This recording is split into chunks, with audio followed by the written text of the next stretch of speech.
If our view of the world is a story that we're making up as far as how we choose the world, why wouldn't you choose a good story?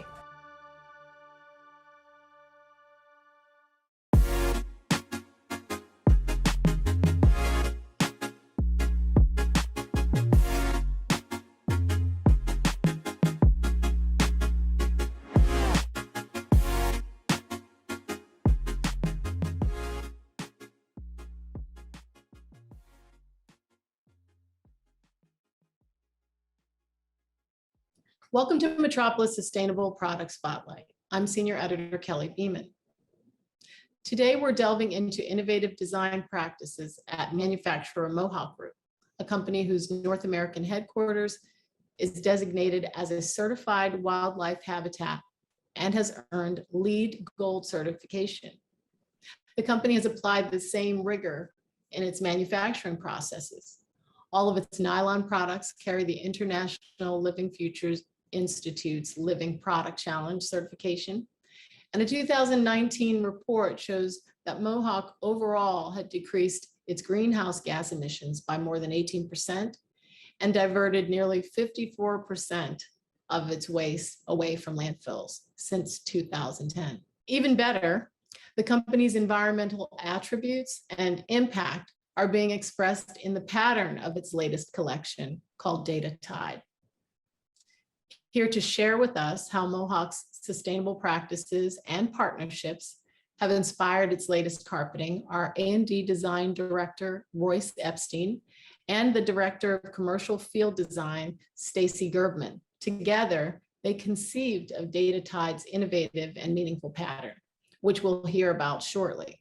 Additionally, we'll hear insights from Mohawk's Senior Manager of Sustainability, Rami Vagal, who is also an ambassador for the Living Building Challenge and currently serves as a member on the LEED Materials and Resources Technical Advisory Group. Welcome. Thanks, Kelly. Thanks for having us here today. It is my pleasure, for sure. Let's start with the driving concepts behind this new carpeting, if that's okay. I'd like you to tell us a little bit about the Waterways project, specifically how it focuses on health and well-being and inspired Data Tide.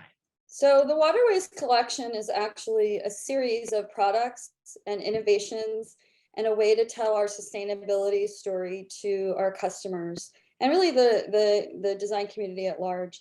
Everything that we do at Mohawk, whether it's designing a product or developing a new yarn system or a new backing, starts with a sustainability story. And we wanted to connect our sustainability stories to our products in a really kind of tangible and meaningful way.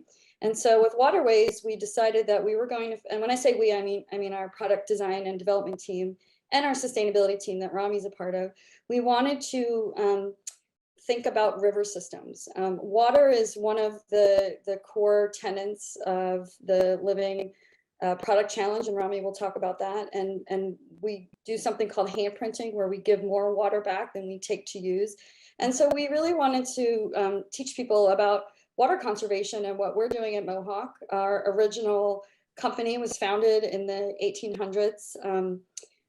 We're named after the Mohawk River from upstate New York, and it was the river that powered our very first looms. And today, our carpet tile plant, which is in Glasgow, Virginia, sits between two rivers. So, you know, water and rivers have a long history with manufacturing around the world, not just here in the US. And we wanted to really explore how rivers sustain not just nature, but also sustain all of us as humans and then us as a company. We have lots of other products that are part of this Waterways umbrella that look at different areas of the river, and different designers on our team have designed that. And just very briefly, fill in that piece of the partnership that Mohawk has with these organizations and the other things that they do to conserve water and the waterways that you're talking about. Rami, do you want to speak to that? Yes, definitely. So essentially, I'll speak a little bit about the Living Product Challenge later in our conversation, but the essence of like Mohawk's sustainability initiatives for the past couple of years has been social impact, and social equity is a big component of what we do. So every year, a lot of our product design, there is an underlying component of how do we partner with different organizations that help us create an environmental reduction, but also with a social co-benefit. And so this year, our focus has been on two organizations. One of them is the Waterkeepers Alliance, and then the other one is Change the Course. So the beauty of Waterkeepers Alliance is that in addition to actually like doing product donations and the financial component of it, they actually allow us to participate in river cleanup activities. So as part of the roadshow experience that is going on, we have we are allowing our customers to even like get in touch with the Waterkeepers Alliance so they can have river cleanup then with Waterkeepers Alliance. We actually did a cleanup at the Coosa River Basin here in Rome, Georgia, and it was a good way to do employee engagement. And the thing is that Mohawk has always been walking the walk, not just talking the talk. So this was something that was very unique as part of this initiative. The other organization is the Change the Course. So Change the Course works across the American river systems as well. And they, as part of like Mohawk's partnership, they are actually restoring 8 million gallons of water through this Waterways project. So these are the two initiatives that we're supporting this year. That's great. So I love the fact that there's this real world tie-in, right? I mean, that's not conceptual. And then the thing that's really beautiful is that Royce and Stacy express that, in the pattern of the new collection. So let's hear maybe the steps of how you arrived at using actual data to create the pattern. Yeah, so when Stacy and I were thinking about estuaries, we really started just to do research, just like as if we were in school learning, science and trying to understand, again, this biodiverse habitat. What was really intriguing about estuaries, it's where rivers, which are freshwater, meet saltwater of the ocean. So there's this like collision of materials. And we were very interested in that because it's not just the saltwater and the freshwater, it's different sediments from these different diverse types of water. But then it makes a really unique habitat for sea life and fish and things like that. So we started to do all kinds of research and we came across something called blue carbon. And I'm really into sustainability. Rami will tell you the two of us talk all the time about sustainability initiatives just in our industry. And I was like, what is blue carbon? And I asked Stacy and she had never heard of it. So we decided to really focus on that topic. So what blue carbon is it's carbon dioxide that gets sequestered by plants that are underwater.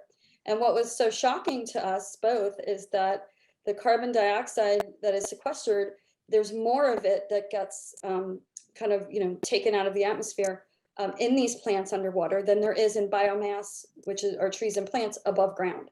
And that was what was so sort of mind-blowing to us, because as people interested in sustainability, we hadn't really known that. And I don't think anyone's really talking about that, like the Amazon forest is not the only carbon sink that we have. And we have, to focus now on these different estuary areas that really can also be, or are carbon sinks. And, in this time of a climate emergency where we have, storm surge and erosion and, just too much overpopulation and too much growth as far as construction, a lot of this estuary, these areas are really under threat. And so if we lose, the shoreline and we lose these plants, then we're going to lose that opportunity to also be sequestering all the CO2. So that was sort of the first big discovery. And then we found some data, some hard data that were in the form of charts and spreadsheets that stated what that data is. So one was from the United Nations. It was a greenhouse gas study. And the other one was from Duke University. And that was the actual study that showed that there is more CO2 sequestered underwater by these plants. The plants happen to be salt marshes, seagrasses, and mangrove forests specifically. Once we discovered this information and we started looking at this data, we wanted to figure out a way to humanize that data. And I had been exposed to different types of visualizations because of my husband's work. He's a computer engineer. And so in his work previously, he was doing a lot of things with data visualization. And of course, I was always attracted to it because it was very beautiful. Didn't understand really what it was doing. But it was just so nice to look at. And so when I started digging in with him, he really showed me, how to use visualization and how we could create a custom visual that used the data that we had found to input into a program that he created and really get out something that was a custom visual that I could use to translate into the medium of carpet. And what was very interesting through the whole process is, depending on what information went in, is the visual that came out. There was a unique visual created for all the different, reports and things that we added. And so that helped to create the base pattern for data tide, and helped me extrapolate it into the three different patterns that became the collection. So we have aqua rhythm, and we have river code, and we have biome. And it was really a fascinating experiment, and gave me some time to work with my husband, which is, doesn't happen that often. I love the fact that the design expresses the program behind the ingredients, behind the manufacturing processes that all are very sustainable. Let's not forget that this is a red list free, carbon neutral carpet tile system. And that, I think, is what brings it full circle. And I think there's another component too that we should mention, is that we really wanted the patterning to be biomimetic. So just like when we look at a river and we see highlights and lowlights and shadows of when like the sunlight is hitting kind of the white caps of the river, we wanted to really capture what we're seeing when we look at moving water. And so to do that, we had a lot more experimentation with yarn. We actually used 3 different types of yarn in this product in order to create that really rich dimensional kind of tonal nuance that you would see when you're looking at water. We incorporated a dark to light gradient in the pattern work, so that you can install the product completely random, but you will get this tonal effect that goes from light to dark. And that was very much intentional, so that it was biomimetic and also, of course, biophilic. How long did it take to go from concept to the pattern? I'll take this one. So, like anything in development, things go through a process. And certainly with this, we were kind of discovering, new information a little bit as we went along. So, typically the process takes about a year from start to finish, from concept to finished product. This particular product, because we were kind of working on feeding into this kind of bigger idea. We all knew we wanted to get together and feed into this bigger idea, which became the Waterways. So the development cycle on this was a little bit longer because of that, but it was well worth it, because we really wanted to get this one right.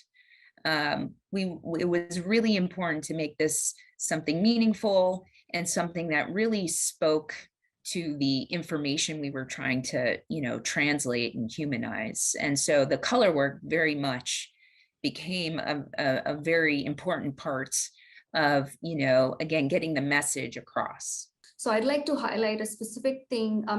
So essentially, like all of the carpet tile products that we have, which are living products certified, they're actually carbon positive and water positive. So they go beyond neutral. And what that means is, typically neutral is something like if a product has 100 metric ton of footprint, you would neutralize it at 100 metric ton.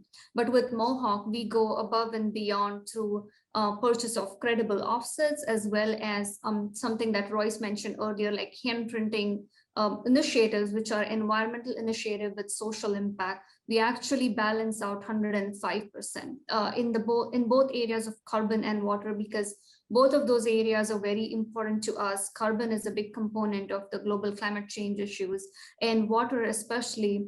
Mohawk operates globally in like 18 different countries, manufacturing wise, and water scarcity is a big problem if you look at like so many other nations do not have the luxury that US experiences. So with that, definitely like we have focused on giving back more to the environment and the communities, and that's the essence of the Living Product Challenge.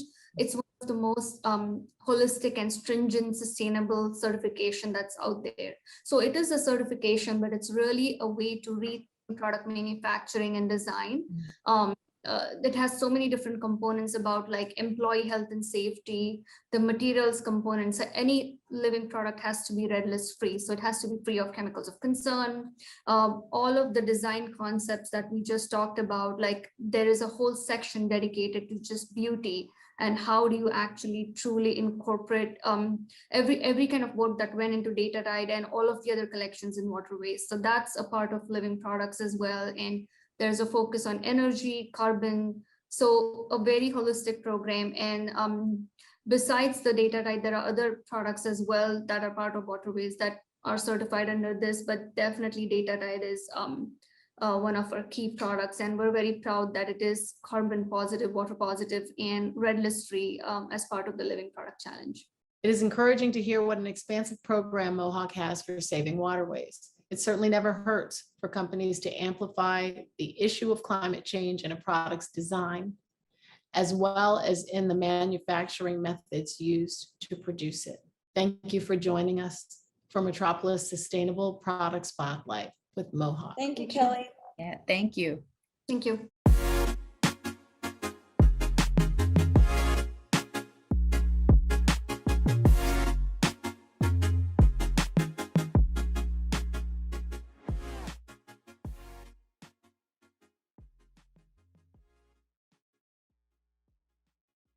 Hello, I'm Jay Jeffers. Welcome to my studio. We are talking today about being bold.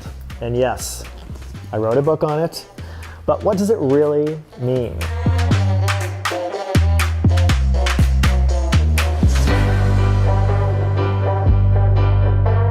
To me, it means taking some risk, having some fun in your home, but most importantly, I think it's infusing personal style. If you're a designer working for clients, it's even more important that you are making sure that this home reflects your client's personality and who they are. Billy Baldwin's a great decorator from New York. He had a quote that he said, if someone walks into a home and says, Billy Baldwin designed this home, then I wasn't doing my job. Let's start with architectural elements. If you're ready to take some risk and do something different, then think about, is it going to look good still in 20 years? We did an entryway for a client. He had an apartment that was white walls and he really wanted to have an entry moment.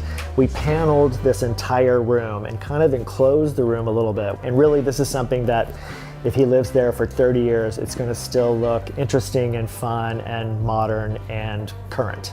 So this is the front of my studio. Some of these things certainly embody being bold.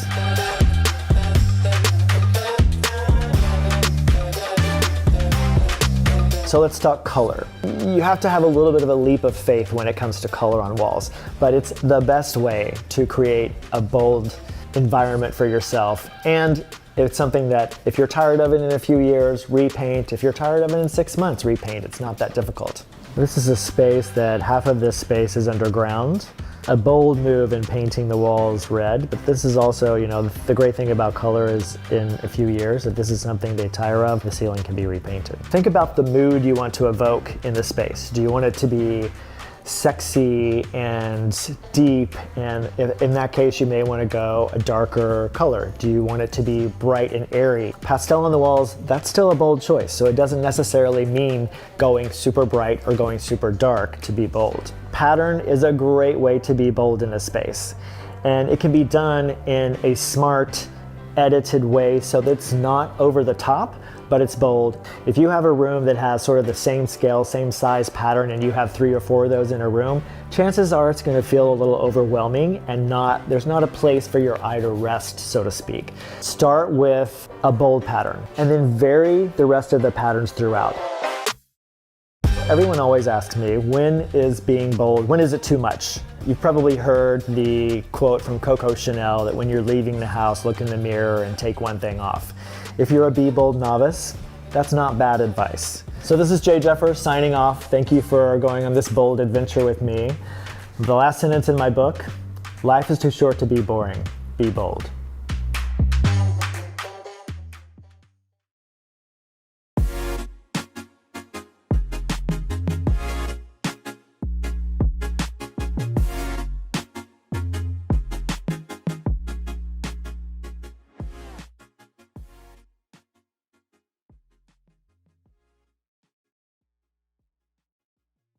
Hey design friends, this is Cindy Allen, Editor-in-Chief of Interior Design. And today I brought along some of my flooring design friends from Tarket.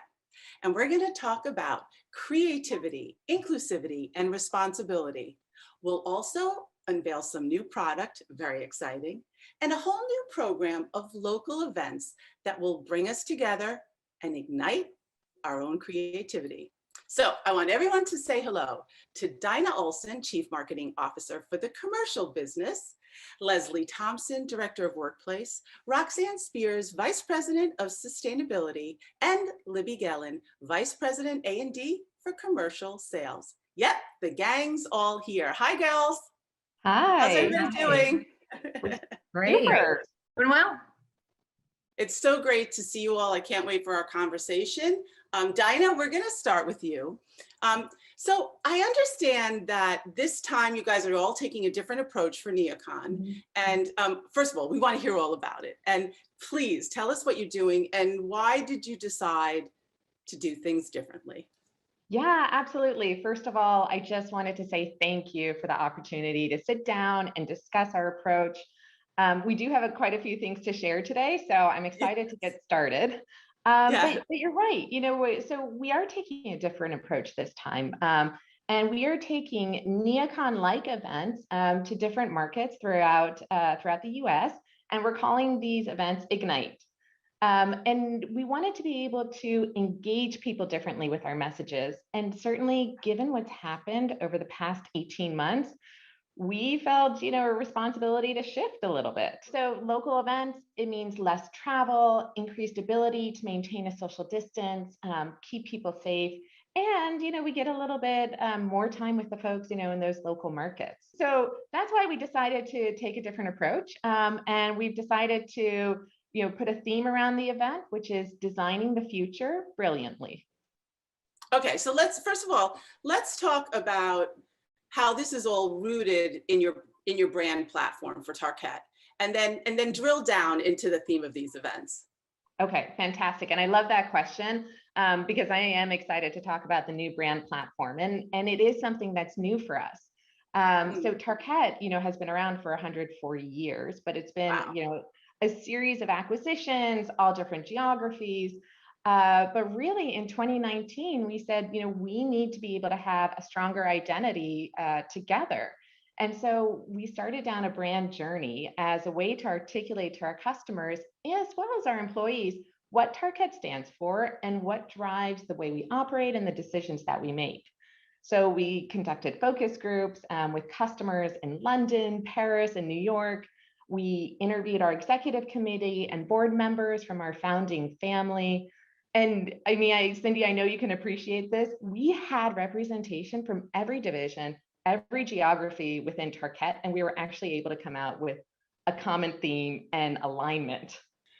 Dinah, I think it's really important people know how deep the history of sustainability is to your company. Yeah, I absolutely agree. And, I am very proud of the history of our environmental stewardship. We launched our first recycling focused initiative in 1957. Amazing. It is. And we have been raising indoor air quality for more than a decade. And we truly excel in designing solutions for diverse environments. So definitely there's a proud history there. And, I think one of our board members actually summed it up really well when he said, as a company, we have a responsibility because we operate in environments where human aspects matter. And it is so true, whether you're talking about a hospital to schools, offices, labs, and so on. I mean, we all, not just Tarket, but I know the design community as well, we all care deeply about the effect that we have on the people in those spaces. Yeah, absolutely. Well, I want to thank you guys at Tarket for that long and deep commitment. It's amazing. Okay, so Roxanne, let's talk about the key themes, and I guess let's kick it off with the concept of responsibility. Thanks, Cindy. As Dinah mentioned, our approach has been with people, planet, and performance. And those are our 3 Ps. And they're really linked to how we do business. We want to make that our focus. And it also has been our guide and our commitment as we began working with the cradle to cradle principles to create healthy products. The optimization process of cradle to cradle also helps us lower our impact on the environment. It's helped us integrate social fairness and not just through Tarket, but also through our supply chain. We wanted to really dig deep to make sure that what we were doing flowed throughout everyone we worked with. So by integrating these cradle to cradle principles in our design process, we have been able to certify all of our flooring products carbon neutral, as well as develop products that have an ultra low VOC level that have the least impact on people's health, which was very important to us in our whole journey. So much so that we've actually been able to meet the rigorous testing standards from the Asthma and Allergy Foundation of America to actually have our vinyl sheet products certified asthma and allergy friendly. And really, again, focusing on where people are, all the spaces, whether it's residential, commercial, we want to make sure that they're having a healthy space to work and play in. That is like so impressive. And I know we're going to talk a little bit more about the asthma and allergy later. I understand you also have a new tool called the Tarket floor print.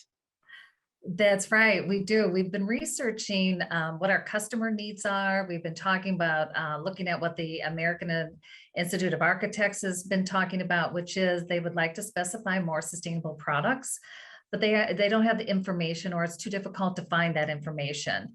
And we know our customers consider the impact of material specifications and the overall health and wellness for every space they create.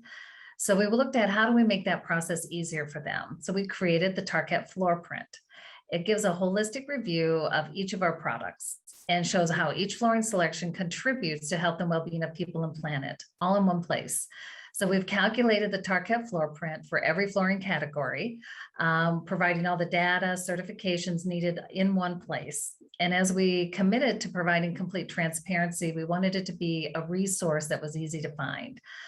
So from the responsible manufacturing of our materials in our flooring, then to the reduced environmental impact of manufacturing to carbon neutral, we've really created something that's easy for the customer to get a hold of. They can read everything in one place and make it easier to do what they want to do, which is specify healthy materials.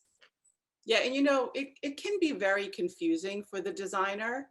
And this kind of tool is something they really need. And maybe even, you know, a decade ago, not in the same way as they really want the information now, and their client wants the information. So it's really important to make it a super easy and succinct for them. I heard about I heard about the One Tree Planted, which is also a great program.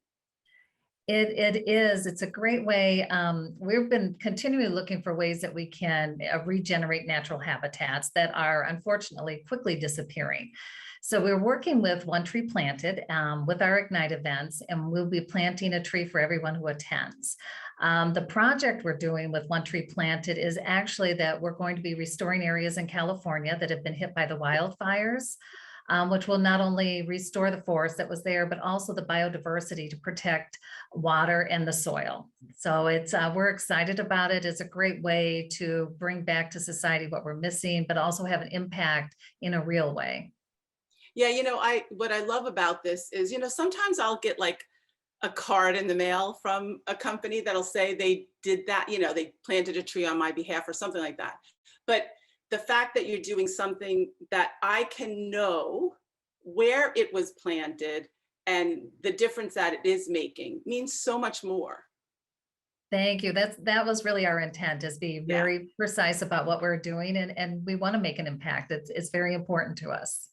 So Roxanne, I want to talk a little bit about asthma and allergy certified friendly products. Can you talk about it? Can you explain it? Sure. So the process to get certified is a very stringent testing, and it's really based on the product as a system. So it's the adhesive, the product, and the maintenance of the product. And it's really looking at products that prevent or discourage the asthma or allergy attacks. And when we looked at this product line and we talked about this certification, we decided that we were going to do across many price points, because a lot of times where the asthma and allergy flooring is needed is in low-income housing, or it could be in income restricted developments. And so we feel like everyone should have a fair shot at having a sustainable product and one that really truly benefits their health as well. We work with a program called Breathe Easy. And Breathe Easy goes into projects, for instance, in the Washington, D.C. area, where healthcare professionals have said, this development has a lot of cases of asthma and allergy. And they go in, they remodel the facilities, they remodel their homes, and help them have products that will not cause an asthma or allergy attack. So our products are used there quite often. So I really feel like sustainability is not just a health issue, it can be a social economic issue. And so having those certifications is really important for those kind of projects.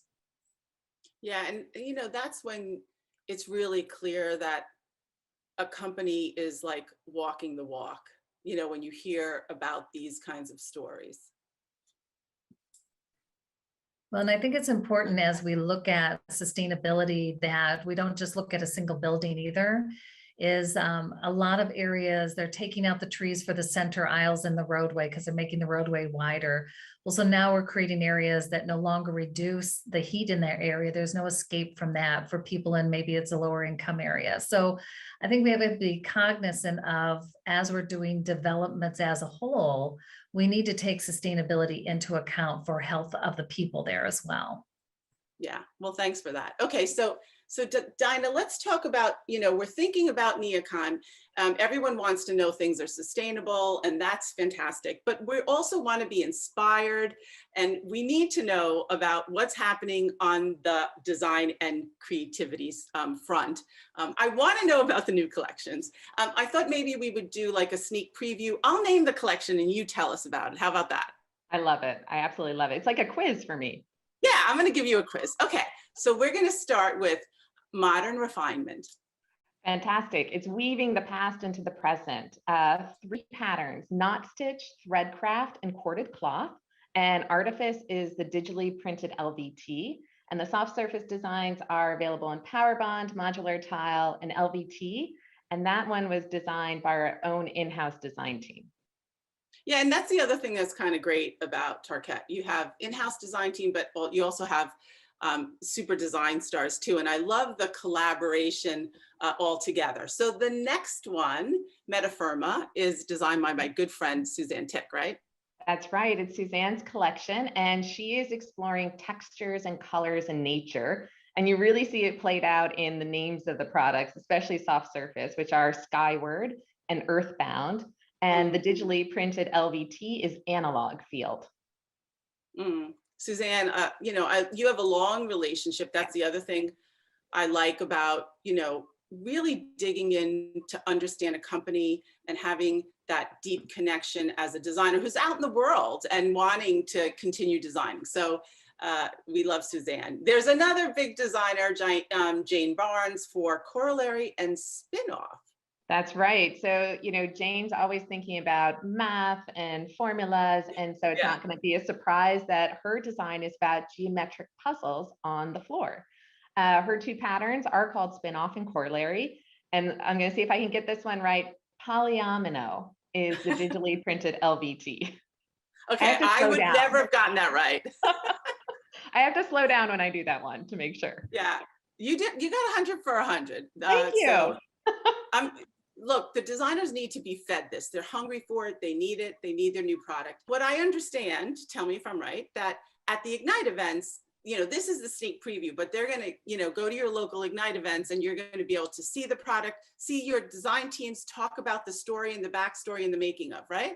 That's exactly right. So we'll have 2 of our designers at each of the events. So you can really get up close with them, talk to them, see the products like you were mentioning, And I also have to give the plug for the DesignTV session with the design team, so you can get a little more into the product process there. I love that. Thanks for that, by the way. You're welcome. Okay, so we are understanding more about the company, where we've heard about new products, which we're very, very excited about. This big part of your creativity story, but also there's a new tool, something else designers need these days. And I'd love, Leslie, let's talk about color brilliance. Let's talk about the tool. Ooh, I love it, because the inspiration for brilliance, well, first of all, I love color too. But the inspiration came from the design community. Over the last year, we've all been trying to work remotely without the benefit of a library and all of those wonderful resources. And we realized we needed a new way to communicate color confidently. And Brilliance evolved into so much more. It's not just a platform that demonstrates all of the color and represents it in a fan deck and digitally, but it also helps clients organize and design color palettes, find sustainability data, specifications, and order samples all from one virtual place. So now you can be creative anywhere, and you can gather inspiration from anywhere as well. We're really excited about it. Yes, Leslie, I could see you love color. It also looks good on you, by the way. But so tell us, how does the tool work? Thank you for the color. I love it. So it's really easy. You can choose to use our digital fan deck, or you can use a printed fan deck, or you can use a colorimeter. And what you do is say you love the color red behind me. You could scan that wallpaper with the colorimeter or match it with a paint deck, type that number in, and magically all of the products in our line that have that color will be pulled up. So then you can filter it down to say, oh, I only want to look at cradle to cradle, which basically would be everything in our line. Or I only want to look at LVT with cradle to cradle, or carbon free. And it allows you to coordinate all of that and pull it into a separate palette. And then you can even upload it into Adobe tools so that you can use it for presentations. So Leslie, I need to kind of understand, this sounds like a big project. How long was this in the making? It's been in the making for almost a year, and we're going to launch it any second now officially. We're going to be talking about it at the Ignite events, and we've been itching to release it sooner, but that color accuracy is so important for this to work, and we wanted to make sure everything's perfect before we allow everyone to use it. But no, Leslie, you did a really nice description. It's going to be really exciting to see the designers use the tool, right? I cannot wait to see what they come up with, because although we talked to the design community and clients about how they would use this tool, and that's how it evolved into this really comprehensive piece of work, you still can't imagine how people will actually use it once they have their hands on it. And that's the exciting part. We can't wait to see the palettes that they build and want to share, because you can share it out to Instagram, you can share it in all of these places. And so it is going to be really exciting. Even Suzanne's team said they wanted to try creating something with the tool once it was ready to go. I love that idea with Suzanne. And also, it just seems like you guys have been kind of busy, huh? Just a little bit. Okay, so we know that products are important, tools are important, but creativity also begins and ends with people, which brings us to our third pillar, inclusivity. Okay, so Libby, this is a great segue to you, my friend. I'd love to hear about inclusivity and the exciting things Tarkett is doing in this space. Great, my honor. At Tarkett, equity and diversity and inclusion is a journey we've been on for over 2 years. And we learn every day. We learn something new, we talk to different people. And we believe inclusive design is supporting all people who come through that door. And with that, we're committed to understanding what those needs are. And we want to design better products, which will help design better spaces. And really, that's what we believe Tarkett Human Conscious Design is. And representation of our company is so important in the design of inclusive spaces. And in fact, we introduced a CEU around this in the last year called Making Our Circle Bigger. And it's been really well received, but not just, talking about it and not saying that we have all the answers, but just creating some awareness and starting discussions on equity, diversity, and inclusion. All right, so Libby, let's break this down. First, can we discuss design and some of the product that is inclusive? Yeah, well, you started talking about Suzanne Tick and Jane Barnes, who are celebrity designers. But when we talk about product that's inclusive, we also have a designer that we're working with, a young Black woman who resides in Atlanta. She's with Hendrix. Her name is Sarah Headley.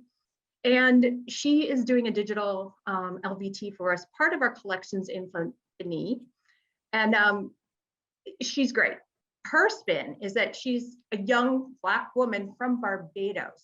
So she's looking at her history and the history of cane and sugar happening in Barbados. And she's created a design for us and is part of our collections MPD. Came to the US to go to SCAD.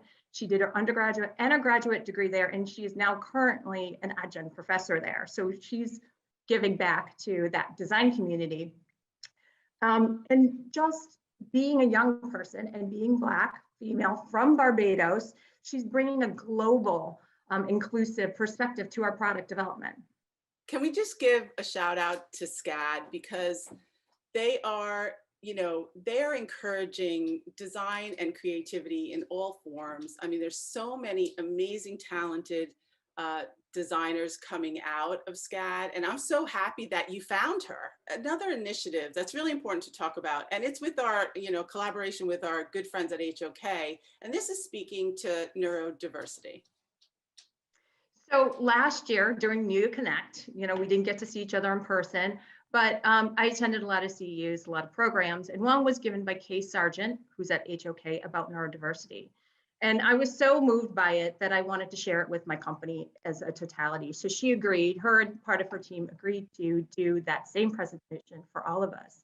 And not only was product development inspired, our sales team was inspired to want to know more, that we decided to work with them, partner with them on a couple of initiatives that work around neurodiversity. And we've learned over the last year with the help of HOK that neurodiversity brings broad thinkers to the table.